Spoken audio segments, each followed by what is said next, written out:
Hi, pals, and welcome to the Disneyland Paris show. Here's your hosts, Lucy, Chris, and Hugh.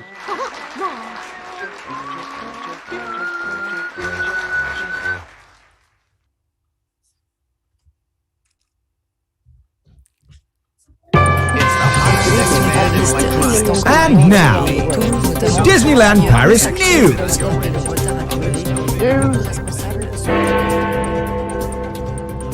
The team at Inside Ears have released a video live from the Magic, which showcases the various maintenance and refurbishment projects which are taking place during the park's closure.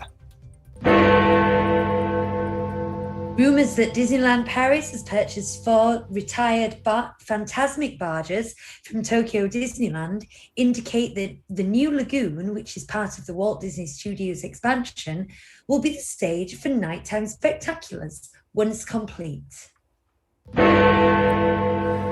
According to DLP report on Twitter, Disneyland Paris has started the construction of an 800-metre berm up to 5 metres high along the circular boulevard near Magny-le-Hongre. It will serve as an audio-visual shield from the land where a third park could, according to the city, be considered after 2036. Whilst the French vaccine rollout causes cases of COVID in over 70s to fall, cases in younger age groups are seeing a surge. Authorities caution against complacency, whilst DLP fans watch and wait.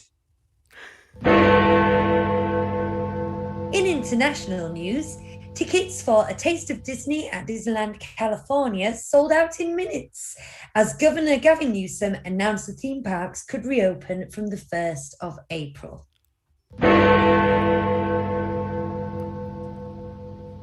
Now, well. I think we might just be losing one of our hosts for a moment. Yes, our daughter came to the glass door looking very teary. Yeah, so. She's going back to school for the first time in a couple of months tomorrow, and she's a little reluctant. We've got a gap in the middle, but look, we've been joined by Mickey, so that's nice, isn't it? Yes. Right, just one interesting note that wasn't on the news, but it's worth mentioning, is that the Disneyland Paris has now been... Right, just one interesting note that wasn't on the news, but it's worth mentioning. Oh no, Hugh didn't turn the volume down on me. There we go. Disneyland Paris has now been closed longer the second time than it was the first time. So this is the longest it's ever been closed. So it was closed for 123 days exactly last time. It reopened on the 124th day. Right. But as of today, it's been closed for 128 days. Wow. Obviously, we do have an opening date in pretty much exactly a month, isn't it? I think. Yeah, about that. From today, exactly a month. But there's no guarantees for those either. Those can move. We've all been so aware this year that nothing's certain, and it does depend on certain criteria being met. So we'll wait. Your camera's frozen now. Do you know that, Lucy? just to we are having a terrible day. Your camera has now frozen. It came back last time this happened, didn't it? A couple of weeks ago, and they can still hear you, I assume. Please let us know if you can't hear Lucy, but I think you can still hear her. I hope you can. So isn't it great when technical things happen like this? And we've lost you as well. Carry on talking, Chris. I think that's all we can do, isn't it? Yeah. So that kind of brings us on to one of the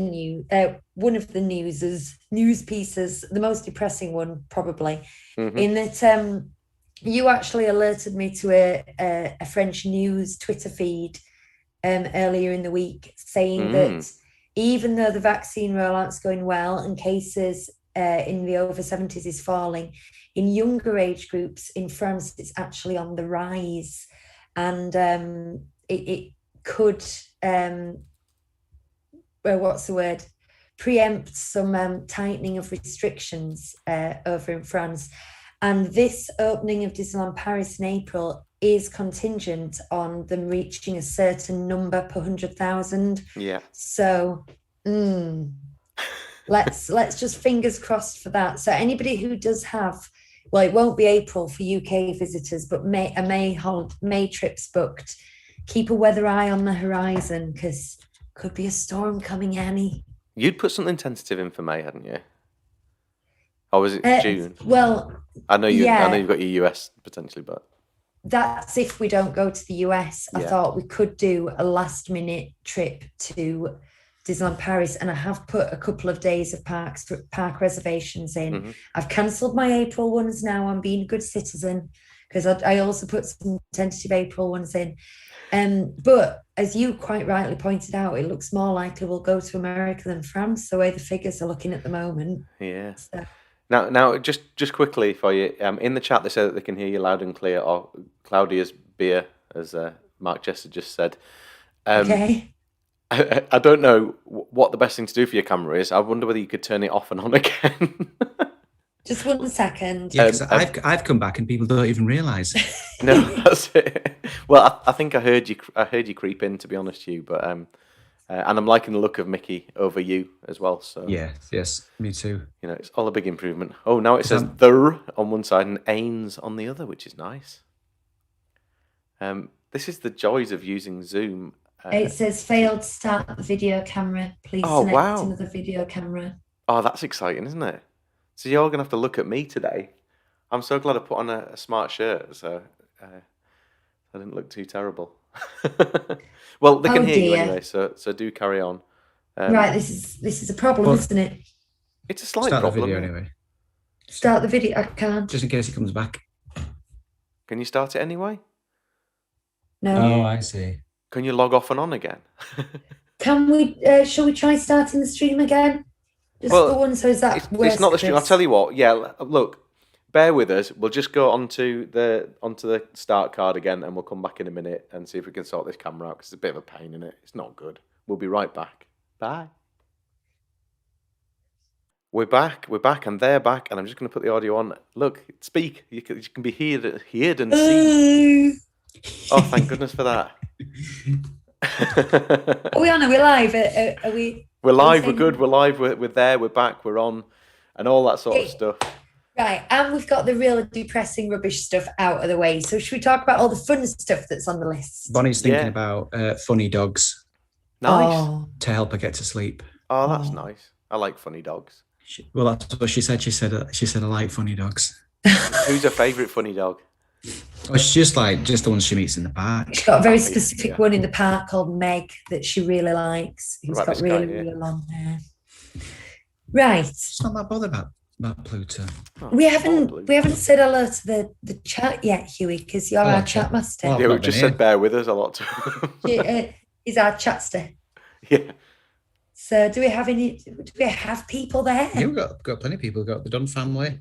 Hi, Dunn family. They were there at 8 o'clock. Matt Chester, Andrew Palmer. Yay! Chris Fletcher's here. I am here. We'll make sure you block him if he gets too fruity. And there's some other people lurking. Lurkers. Oh, good. Right. We like a lurker. I like a lurker. Okay, so where should we start? Should we start at the very beginning? A very good place to start. Wherever you like, Lucy. You know, you're the boss. Well, this week, Disneyland Paris have released the first of 3, I do believe, videos called Live from the Magic, which shows what's happening inside the park while it's shut. And they're very interesting. I highly recommend you go and look them up. They're on the Disneyland Paris YouTube channel. Shall I put the link into the description? That would be fabulous, Chris. Great idea. I'll do that afterwards, yeah. I will warn you, it's obviously in French and there's very small English subtitles at the bottom. So I did have to squint a bit to understand and read. But it's talking about all the renovations that are going on. They're accelerating some, and some that have been scheduled for later in the year, they've decided to do. For example, Pinocchio, they've repainted all the black light paint and they've replaced not the black light bulbs, but all the other bulbs with LEDs. To get a better finish and also to save energy. And that was going to be a 3-month renovation scheduled for later in the year, but they've managed to do it in about 6 weeks when the parks are shut. Mm-hmm. So these are decisions that they're making, and they do take you through the process. They let you, some of the artisans do interviews. It's really quite interesting. Really interesting, yeah. I thoroughly enjoyed it. Even though I couldn't read some of the writing because it was all white subtitles and quite light sometimes, so you couldn't actually read the words at all. But You got the gist of it. I Yeah. know. This is why you put a stroke around the white letters. Exactly. So somebody would be on a sort of grey pathway wearing a black jumper, and you could read those 3 words of the black jumper really well, and then you couldn't read those 5 words that are on the grey pathway, and then it wasn't great.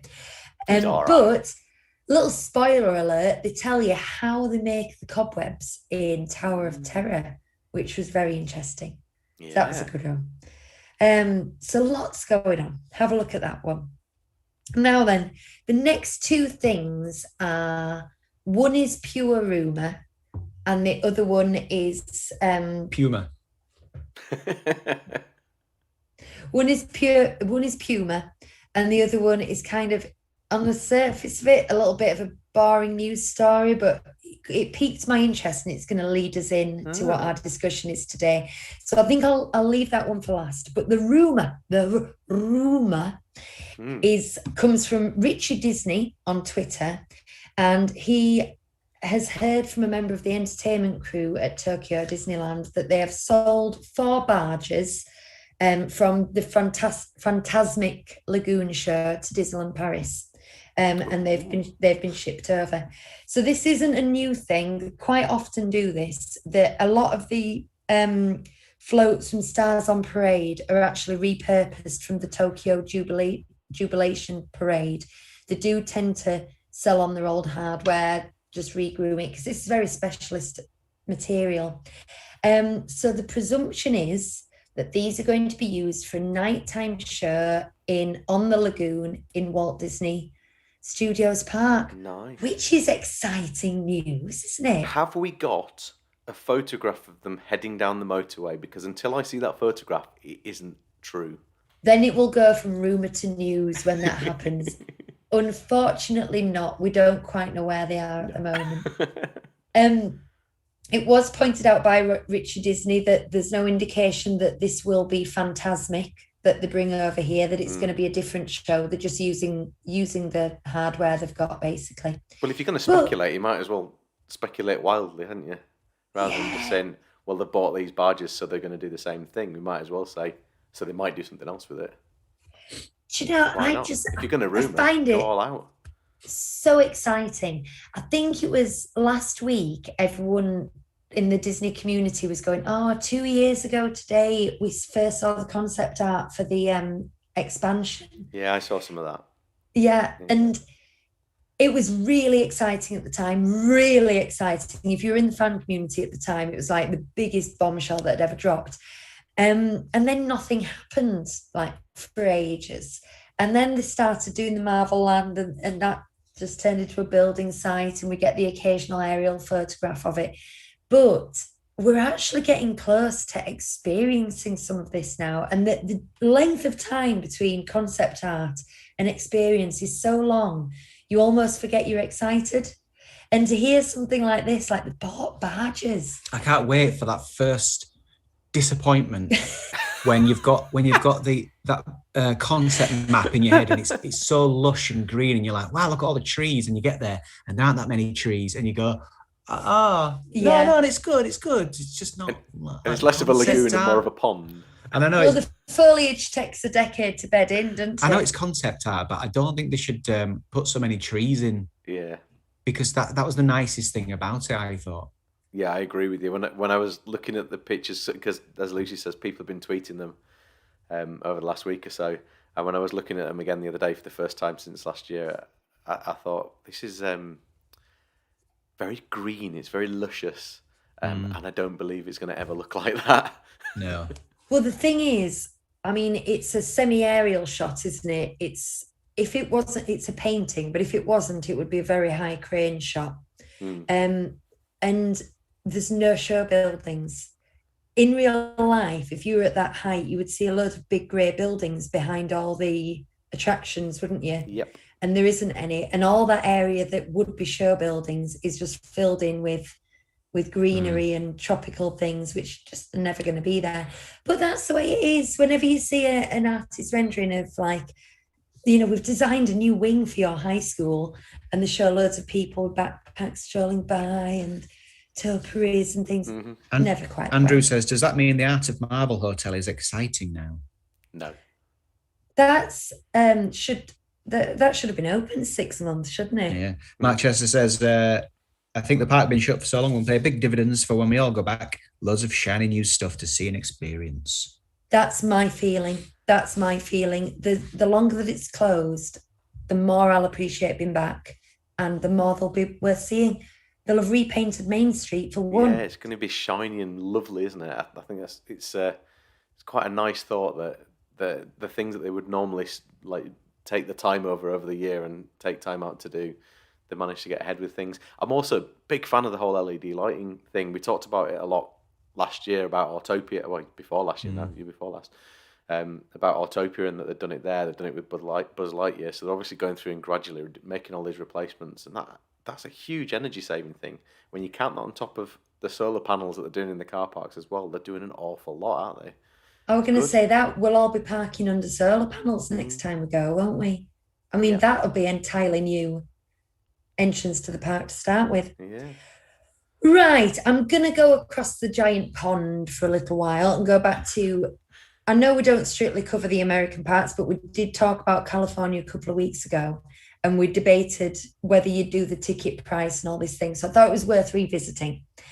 The last we heard, we'd say we would do that dining event in a minute if it was at Disneyland Paris, didn't we? We were all on Yes. it. So Yes, Lucy. okay. So it's $75, and that includes parking, which is usually $10 over in California, and it includes a $25 dining gift card to visit all the dining booths, and it's food festival style booths. So would you still do it? Does that sound good to you? Pootle around the park. That reminds me of that Andrew Lloyd Webber Eurovision song. That sounds good to me. Is that how it went? Yeah. I don't remember that one. And he was slightly off on the final note. He went, that sounds good to me. Oh dear. Nice. So yeah, if this was a Disneyland Paris thing, obviously we'd need to live within driving distance, but I'd be all over it like a rash. In fact, if they did an after hours event like this, I think I'd be all over it like a rash. Wander around, not many people, eat food, look at things. That's all I want to do.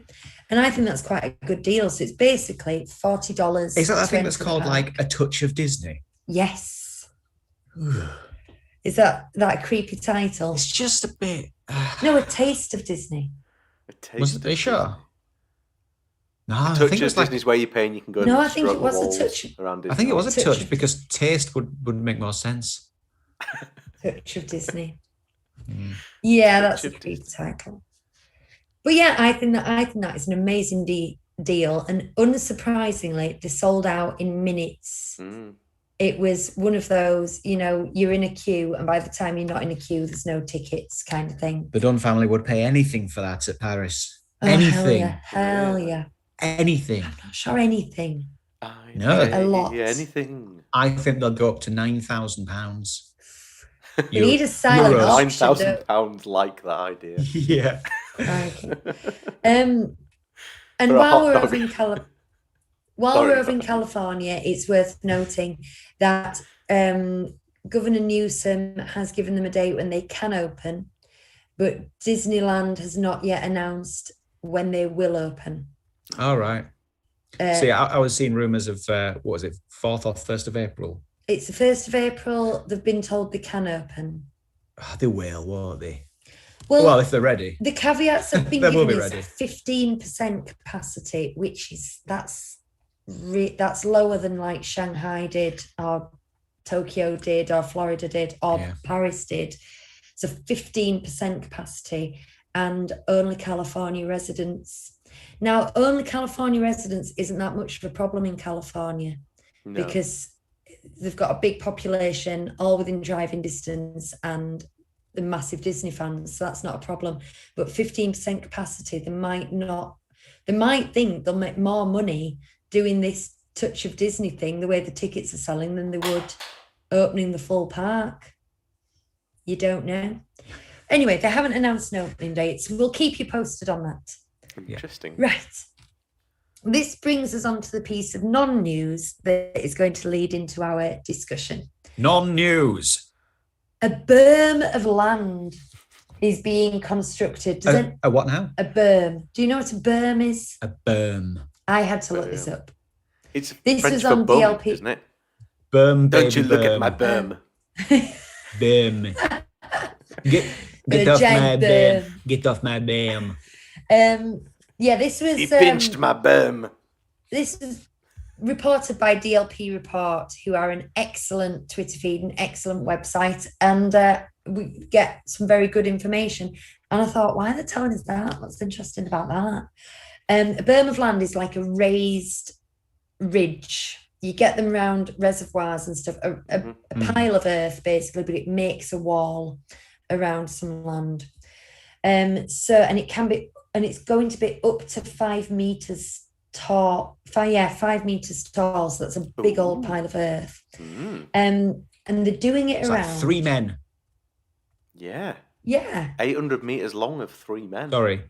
People.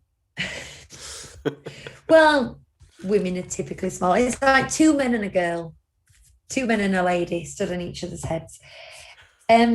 So it's around, what makes it interesting is it's around the expansion pad that back in 1980, whenever they signed the land lease with the French government, was earmarked for a third theme park, third gate, but it couldn't be considered until after 2036. They put these dates on things, like they had a time limit the other way for the Studios park. You have to build a second park within these times, but you're not allowed to do a third park before this date. So after 36, which is 15 years away, that's not that long in theme park terms, actually, is it? There could be a third theme park on this patch. Now, if you have ever looked at an aerial photograph of Disneyland Paris, there's a perfectly circular road that goes all around everything, and there's a crisscross. And the easiest, and the top hemisphere is where everything is at the moment. This is in this bottom corner here, near where the Campanile and the Magic Circus hotels and all those are. I'm trying to visualize it. Yeah, okay. Got it. Yeah, so it's down there. Anyway, it's behind Cheyenne and Santa Fe. Okay. That patch of land down there. So it says it will work as an audio-visual shield. So what are they going to do on that land? They're not going to build a third park. Festival. My suspicion... Rave. My suspicion is it's going to be something really boring, like it might be a staging area or a maintenance area for parade vehicles or something like that. However, it made me think of our discussion this week, which is if there was a third gate being opened at Disneyland Paris, what would you want it to be? So we're going to have our Imagineering hats on today. I'd like park titles. I'd like... titles? Well, whatever. We never agreed to this. I only wrote one word. Oh, okay. I want it to be good. Just says rave. Yeah, rave. Okay. Well, Hugh, I do believe Hugh's got some ideas for a brief for a third park he'd like to give. Anyway, that has gone on a little more fluidly than we usually do. And I've realised that we haven't actually done Bob's question yet. We do have a Bob's question. Yeah? Shall I do Bob's question? Let's do Bob's question. Because he's not here today, It's Oh. 50 years since he realised that his other half was the person he wanted to be with. Not that they got married, but it's like when they first started dating and stuff. So he's not watching tonight live. He's going to watch later, apparently, when she's gone to bed, I imagine. Here he comes. Here you go, Bob. How pleasant, bobbing along. Hi everybody, it's Bob. In Saludos Amigos, what is Pedro? Street. Bob. Now I know the answer to this because I watched Saludos Amigos today.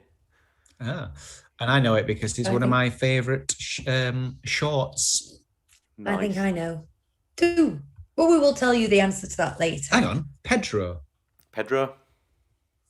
I'm thinking of Pedro. I'm thinking of Pablo. Pablo. From from the Three Caballeros. There you go. That's right, isn't it? The penguin from Three Caballeros. Yeah, not him. I'm thinking of that, so it's not that. So I don't know. Oh, I was thinking of a penguin as well. Oh, I do know. Good.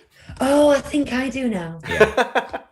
Right, let's get thinking. Yeah, this isn't great conversation, is it? Listeners, do you know? Do you? Right. That was just creepy. Huey. That was really creepy. If there was a third gate, what would you want? Right.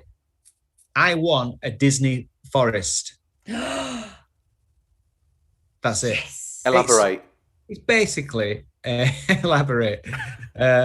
What does White Vision say? I request clarification, or it says something like that, doesn't it? But it's not that. Anyway, I was going to say expansion. It's like further clarification. Elaboration. Elaboration. That's the word. Yeah. Is that what it says? Yeah. I request elaboration. I request elaboration. Something like that. Yeah. Right. I'm just like buying time because I haven't got an idea. No. Right. So it's just a huge nature reserve. You've got like woodland trails. You've got a lake, and it's just really nice. But there's Disney touches here and there. Now, here's the thing, Chris. As I was writing this down, I was like, have we done this before? Because some of my ideas were there's a haunted woods, Snow White style, but then also there's the Seven Dwarfs house, and you can also walk through the mines, and they're all lit up with gems. Now, why does this sound familiar? We've said this before, haven't we? Well, was this an idea for? We've done Imagineering, we've done rides before, haven't we? And we've done areas for the studios before as well. Yeah, we did like a new sort of area. Have we done like walkthrough ideas? Is that what this is? Yes, we did do walkthrough ideas because I did a Christmas one, didn't I? This is one giant walkthrough this whole park. There's picnic areas. It's just somewhere to go and relax. It's not about going on rides and thrills and queuing and things like that. It's a place to go and relax. The Haunted Woods I'm excited about. Can they have some Ichabod and Mr. Toad type bits in the Haunted Woods as well, do you think? Because absolutely, I can see the whole Ichabod running away from the Headless Horseman fitting in quite well there. Ichabod Crane. It's a free-for-all. You could also have the 100 Acre Woods in there. You could have Pooh's house set up. Yeah. The whole gang's there. Yes. Yeah, yes. And here's one. There could also be a Sleeping Beauty maze of thorns. Oh, I like that. Yeah. But that's it. Generally just... and also a river ride down a Pocahontas River. Nice. Like a boat ride. See, you've thought this through. Well, I didn't give it too much thought, to be honest. But, just came to me. Just, you know me, I'm all about, like, somewhere to go and just experience it and just enjoy your surroundings. That's what this is. I haven't thought about restaurants or anything. We just pick acorns off trees and... Maybe. There'll be fires. There'll be, like, random fires in the forest, like, on fire. Suck some bark. It could be quite modern. You could have TP set up and you could be buying s'mores and things and, that kind of hipstery type of festival vibe as well. You could have all that, there could even be camping glamping area and stuff. Yeah. Cool. I like it. Although, like, north of France, it does get warm from time to time. It's not the warmest for, like, glamping and stuff, is it? No. Best, what's woods in French? Is it arbre? Don't know. Perhaps. Don't speak French. While Hugh's looking that up, I'd just like to go through a few that have been suggested. Le Bois. Is that right? That have been suggested for other places in the past. See what you think to these ideas. Okay, now, go. Tokyo Disneyland has got Disneyland and Disney Sea. And then this is pretty much in the, they're going to do this, I think. They're going to do a third gate that is Disney Sky. How do you think that? Ooh, because until I heard that as a park idea, I never made the land and sea connection. Disneyland, Disney Sea. Did you? Did you make that connection? Yes. I didn't. Okay, Disneyland, Disney Sea, and Disney Sky. So that's I one. like it. There's also Or trees arbor. That's what I'm thinking of. There's been plenty of But suggestions. forest. Is forêt. Go on. Forêt. There's been plenty of suggestions around an entirely villains-based and nightmare spooky park, sometimes called the Tragic Kingdom or something like that. That's Right. and it does heavily reflect the Magic Kingdom, but it's like Sleeping Beauty's castle when Maleficent's got it. So it's like a mirror image. It's a bit like Stranger Things, the Upside Down. I think You know, the only it's- thing for me about that is that ultimately this still has to appeal to families and kids. And if you go for making something out and out scary, you know, you're going to turn away a bunch of people. So I don't think it's likely that they'd do that. I can see it being done as a nice, like a bit of a park potentially. It'd be quite a cool thing to do. Yeah. But And then another very popular one, this was originally planned and conceived and imagineered to be an expansion on Animal Kingdom. And then a couple of years after they opened Animal Kingdom, 9/11 happened, travel industry tanked, and it was shelved and never brought back again. And then it's been discussed as an entirely new park, and that's the Beastly Kingdom, which would be fantasy creatures. It'd be similar to Animal Kingdom, but it would be dragons and unicorns, and basically it'd be Onward. But this was conceived before Onward happened. So I quite like that. But when I was trying to think of something, I wanted something that wasn't IP based, which I feel is the studios. They're going down the Star Wars, Frozen, Marvel route, Yeah.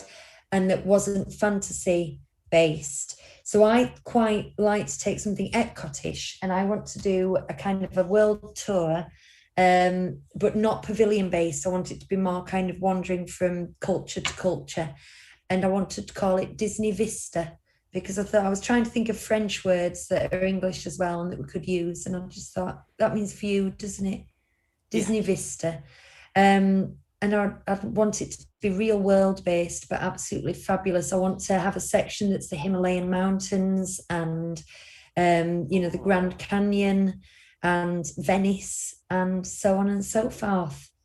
I think So that's a really good that- idea. I mean, that's quite similar to what I'd thought, which was probably like just an incredibly European sort of version of Epcot. So Yeah.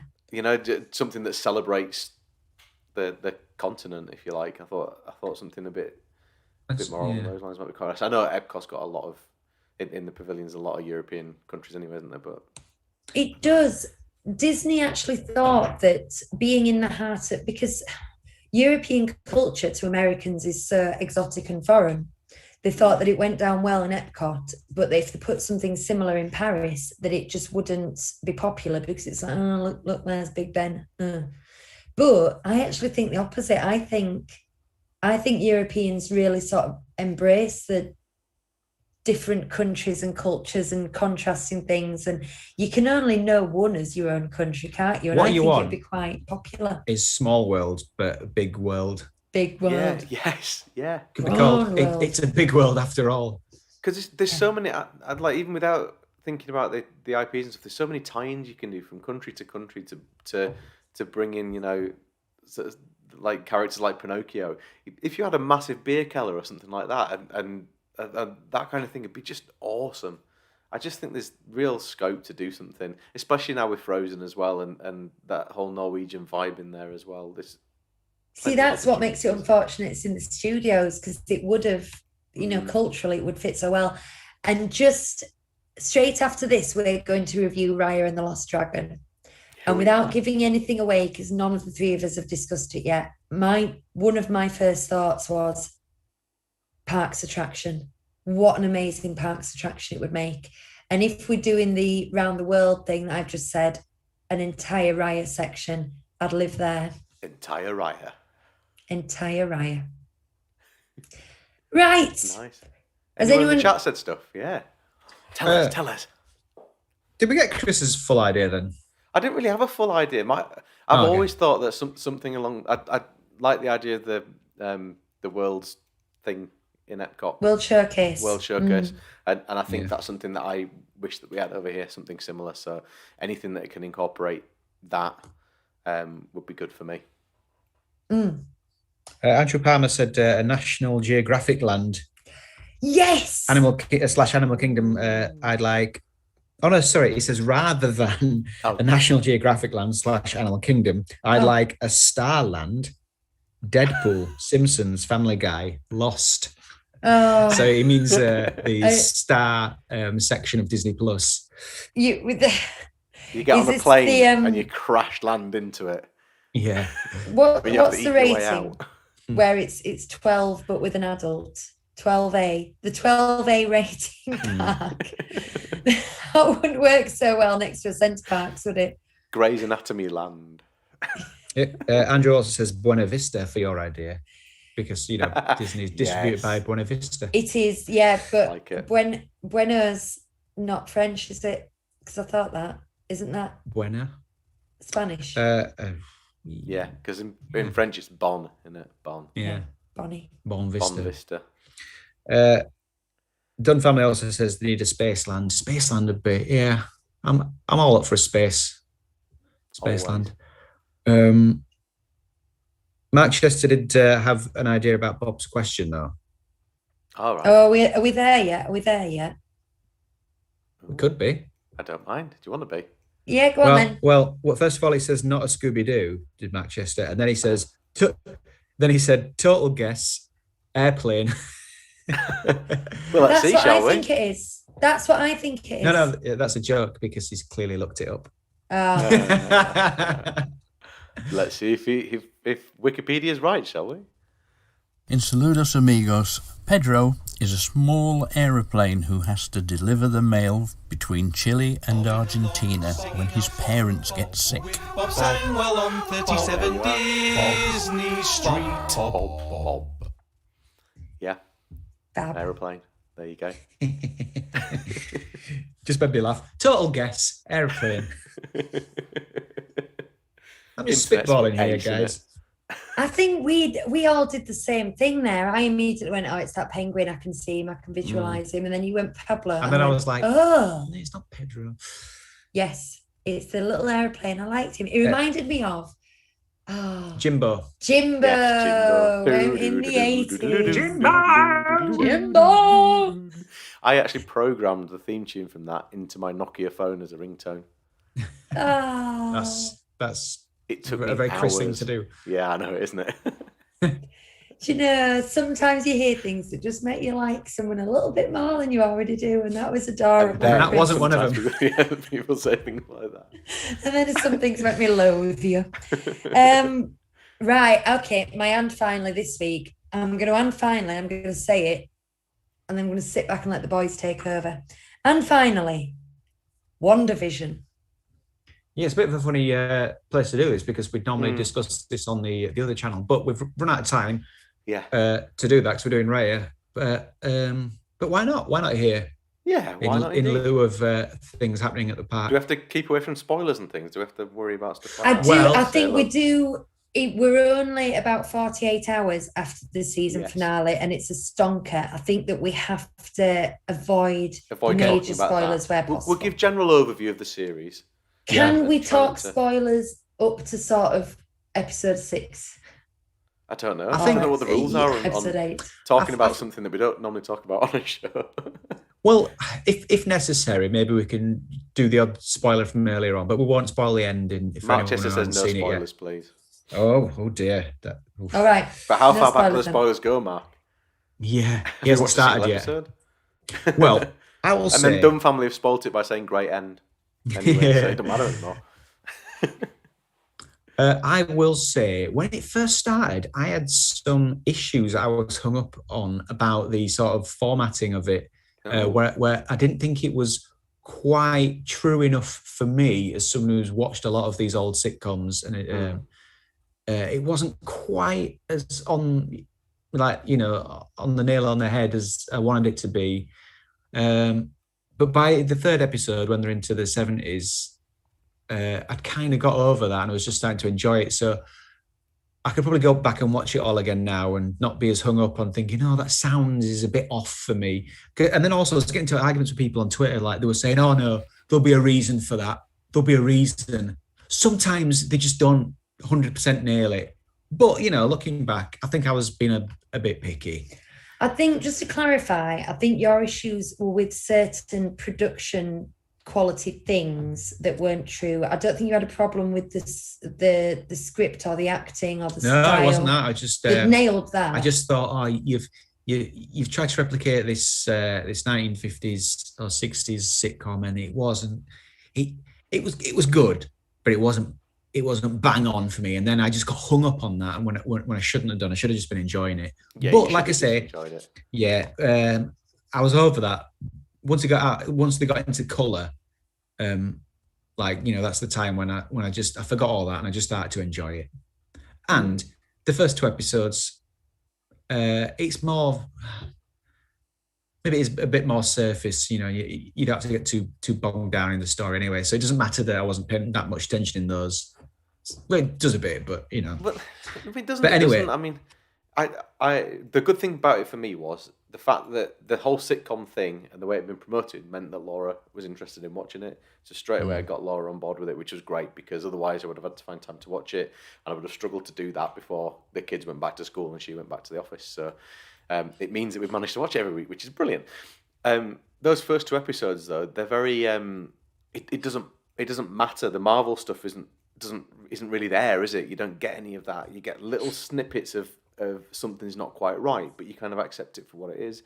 And I find it quite nice kind of spotting the changes as it moves through the periods and things as well, and noticing a completely new set every time and stuff was great. But then when the Marvel stuff kicked in, it was great. It was really good.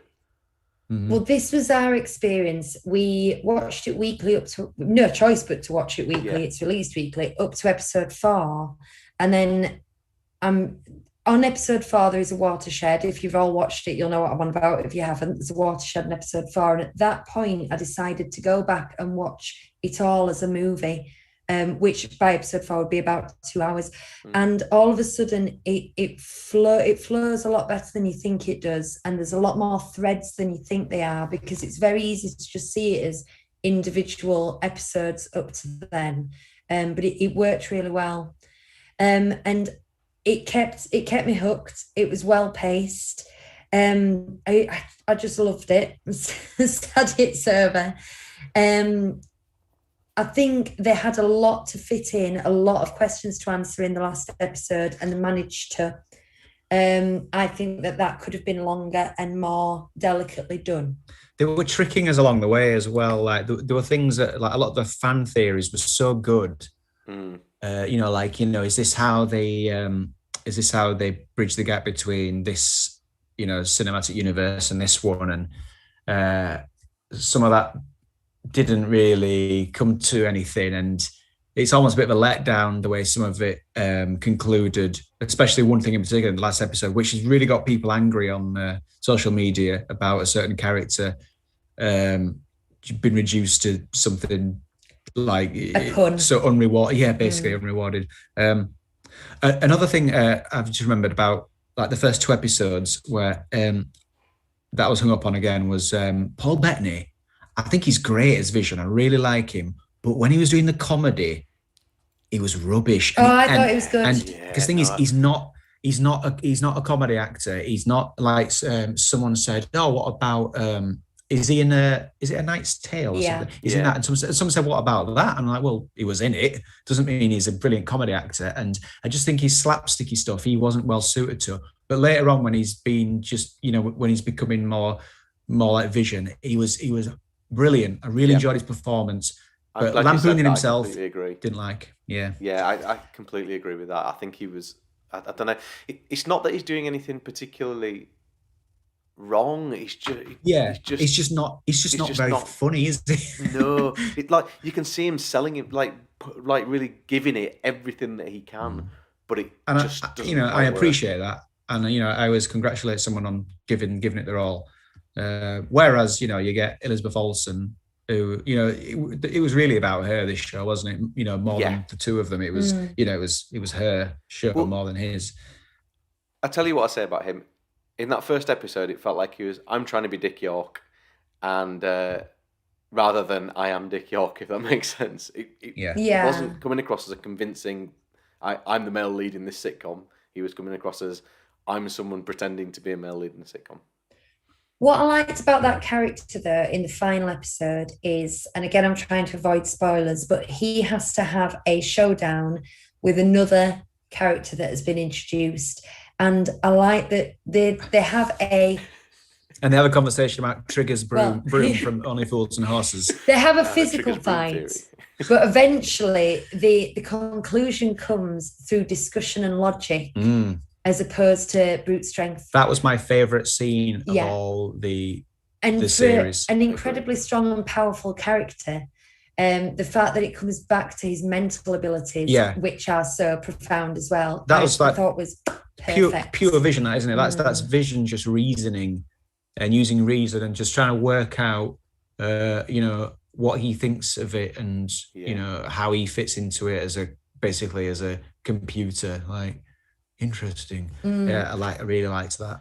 But also very predictable that's how it was going to conclude, because it was like, I'm here to do this job. Well, you'll find this job means that you'll have to do this. You know what I mean? Bit obvious. We watched the last 2 episodes back to back, and on a week where I watched the last. That's a funny way to sit. I know. We have 2 tellies in the room. In a week where we started off by watching the last episode of The Good Place, on Tuesday we watched the last episode of Gravity Falls, and then we watched the last 2 episodes of this. By the end of this week, I was an emotional wreck. I really was. Honestly. And Gravity Falls, I know this sounds silly, but I don't know if you've seen the end of Gravity Falls, if you know anything about it. No, actually, Bonnie, we were watching. Did she get to the end of it? Maybe she did. I didn't see it, though. I haven't watched it. It was sad and it was emotional, but what was really sad was Lucas bawled his eyes out. Did he? He was an absolute wreck. And all it is because it's got to the end and they're there for the summer for those 2 series, and it's the end of the summer, so they get on the bus and go home. But he was just like streaming tears down his face. It was just heartbreaking. Oh, bless him. I know. But Sorry, go on. Go. It was going to be about WandaVision. Sorry, carry on. No, well, so was mine. I was just going to say, I think it is heartbreakingly wonderful as a series overall, and her character and her journey through all of this is just emotionally gripping throughout. This is something I wanted to get off my chest, and I talk about this a lot with sort of feminism in movies these days. It's wonderful that there's representation, but there's this need to put kick-ass females in everything, and it's almost like in order to be valid as a woman, no longer you don't need a man and be a princess. That's not allowed anymore. You've got to be a kung fu hero. Do you know what I mean? And that in itself is patronizing and unrealistic. But what I love about this is she is an absolute badass superhero of the highest order. But because they've done it through sitcoms, you've got all the quirky, zany, realistic, feather-brain moments that you get from women in sitcoms. You've got the vulnerableness, you've got the grief, you've got the parenthood, and you've got all that onion layered on top of that character. And the ultimate thing is that she's a superhero, and I don't think you will find a better sort of feminist portrayal or character in any superhero film or TV film or anything than you do in WandaVision. I think it's executed perfectly. Completely agree. People in the chat are saying, Manchester was saying episode 6, we could go as far as there with spoilers. Andrew Palmer says, The Mandalorian spoilt it for me. In that, all the Easter eggs came through. In WandaVision, they're mostly just cheeky nods to the comics, or are they? There's a lot of stuff from the comics, and one of the best ways to enjoy WandaVision is to simultaneously watch breakdown videos. We watch on YouTube, New Rockstars videos, and the amount of knowledge he's got, or the research that an emergency awesome that they do is it really adds to it. And even if a lot of it turns out to be wrong, it's really interesting to think, it could be that, or this character could come in. But this is another thing. Some of the theories that have been kicking around have been way more exciting than. So when the finale came around, people were actually disappointed that a lot of the stuff didn't come to be. That's a bit of a spoiler, I suppose, but you know, like there was like talk of certain characters maybe coming in, and like we're like, going, oh, could it be? Well, Paul No, Bettany dropped a I massive think- hint, didn't he? And What's then that? Paul Bettany dropped a massive hint, didn't he? He said It was that a red there's herring, an actor wasn't I've it? always wanted to work off with it. Yeah, that annoyed people.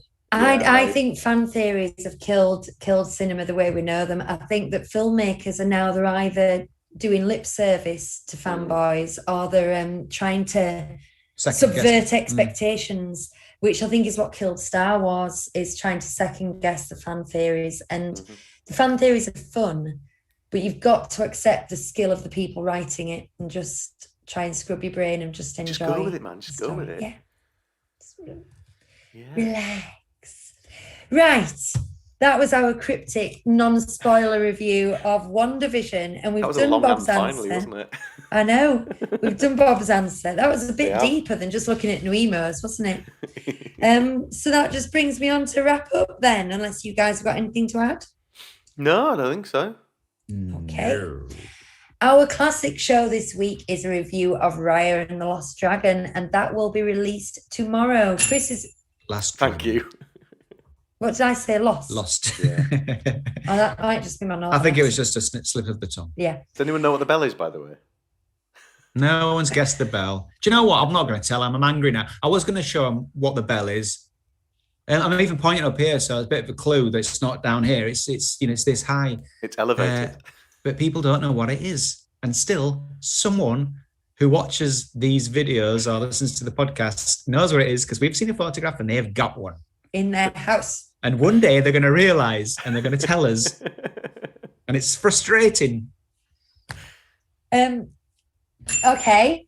So it's Raya and the Last Dragon, and it will be released tomorrow. Chris, has it been released on YouTube this time? It will be released on YouTube this time, but I will have some video editing to do, so it'll be out on the podcast as usual quite early, and it'll be on this YouTube channel in the next couple of days. So the podcast version will be on iTunes and all good podcast outlets tomorrow, and then the YouTube version later. So your classic show is the second and fourth Monday of every month.